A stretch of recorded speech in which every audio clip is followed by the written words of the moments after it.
Happy Homebrew Wednesday.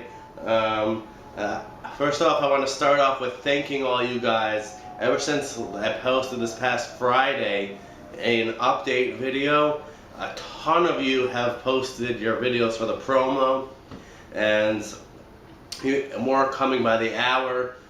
One person who has yet to post, which I really hope posts, is Craig Tube.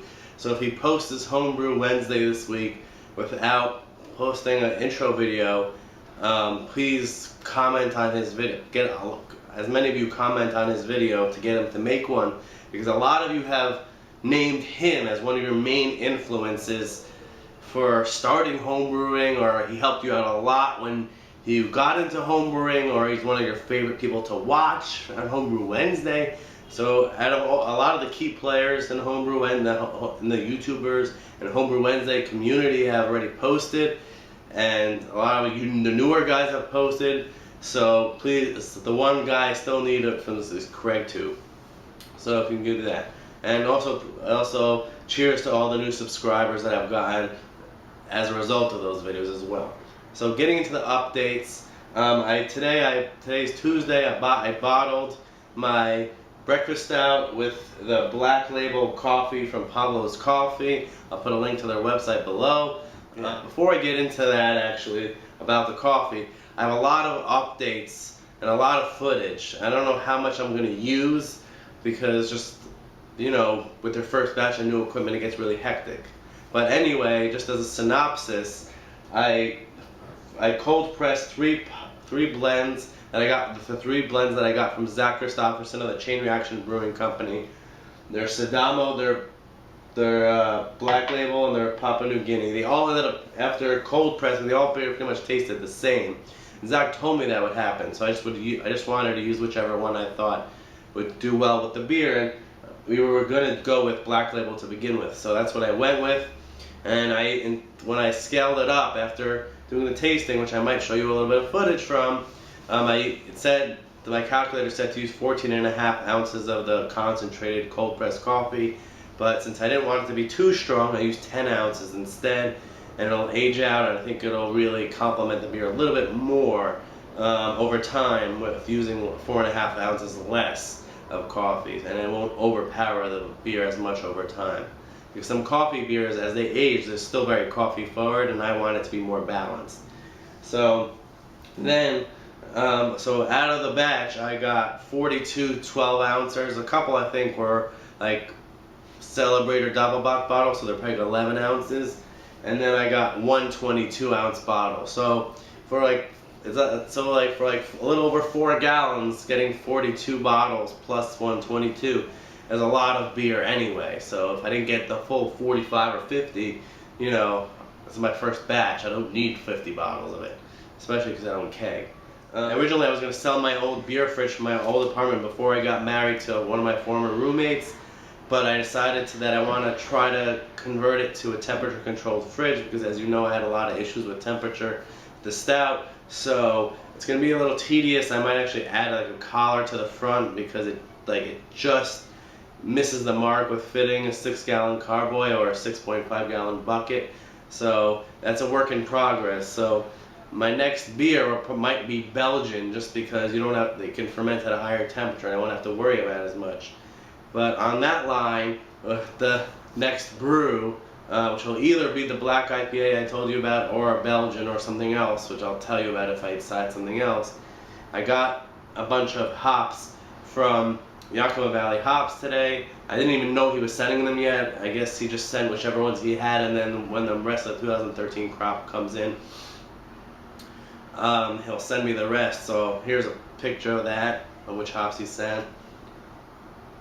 So it's a good bunch of like bittering hops and a few other, you know, aroma / flavor hops. So we'll see what I can do with those and come up with a recipe to brew what to brew next. But yeah, and then tomorrow, or on Homebrew Wednesday, I should be picking up my first allotment of beers from Artisanal Imports.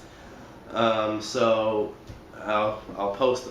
I'm sure there'll be enough footage for a part 2 to this. So if you see stay tuned to part 2 at the end of this video, you'll know why. Or in the title, it will be part 1. But I'll be probably filming a little clip of which beers I get tomorrow, and including it in either in this part 1 or in a part 2. And another reason why I'll probably have to have a part 2 of this video is because last night, Monday night, I went to my first beer release in a while at Brooklyn Brewery after getting back into the blogging scene.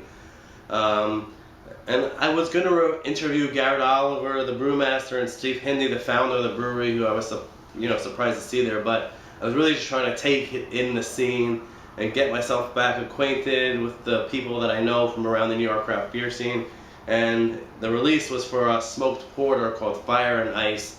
The fire from the smoked malt and the ice from the fact that it's getting colder out. It was a pretty good beer, but I'll let Garrett tell you more about it and when I show you that footage either in this video or in a part 2. And I did get a really cool Brooklyn pint glass from the event, so I'll add that to my collection of other Brooklyn glasses. I think I have like 3 snifters and 1 tall cool glass that I got the first time I went to the brewery. One quirky thing that happened, at the end of the bottling, I knew I could get at least 1 more 12 ounce. So what happened was I tried to put it in a 16 ounce Franziskaner Dunkelweiss bottle that I took the label off of, but it wasn't capping.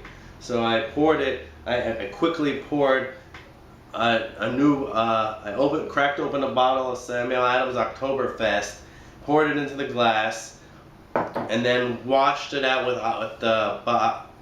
in the bucket of OxyClean that I had when I was removing the last few labels from the last few bottles.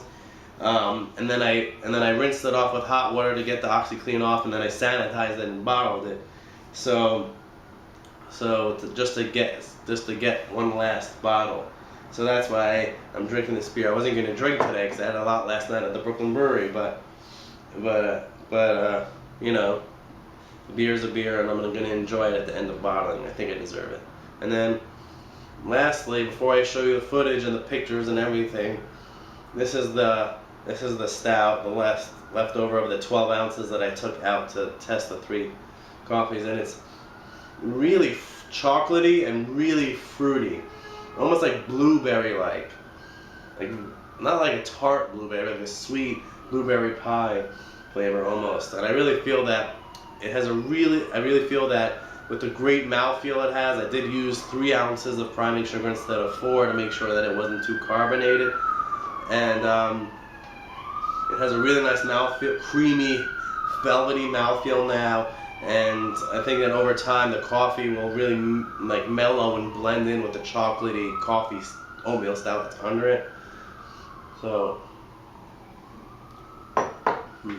yeah, that's that. It's even getting better as it warms up and just sitting out here for a few hours while I was bottling. But those are my updates for now, and thank you again for all the new subscribers, and please get CraigTube to make a video like all you awesome brew tubers have been making for my promo video. And once I get them all, I'll start editing them. I can't guarantee that all of your videos will be there, but I asked for as many of you as possible to make one because, you know, I wanted to have a variety of brew tubers from around the community in it. And I'm going to make a playlist of all these videos and include it in the description of the promo video so that people who didn't see the original uncut versions of all your guys' videos will still be able to see it and still be able to, you know, find out about you guys no matter whether you're in the 5-6 minute promo video or not. Alright? I guess I'm double fisting tonight. Cheers.